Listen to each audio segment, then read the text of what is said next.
विनोद सोमनाथ चौधरींकडे कानबाई मातेचा उत्सव उत्साहात साजरी। याबाबत वृत्त असे की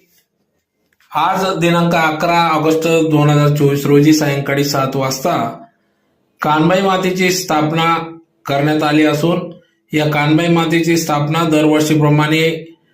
भाविक विनोद सोमनाथ चौधरी हे दरवर्षी या ठिकाणी कानबाई मातेचा उत्सव मोठ्या उत्साहात साजरी करीत असतात।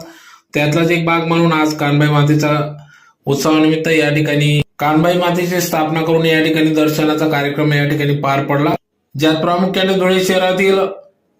भगामोहन नगर वकारकर नगर जवळ असलेल्या प्लॉट नंबर 20 या ठिकाणी राहत असलेले भाविक श्री विनोद सोमनाथ चौधरी हे दरवर्षी सालाबादाप्रमाणे कानबाई मातेचा उत्सव मोठ्या उत्साहात साजरी करीत असतात। त्यानिमित्ताने या ठिकाणी शेकडोच्या संख्येने या ठिकाणी भाविक कानबाई मातेचं दर्शन घेऊन या ठिकाणी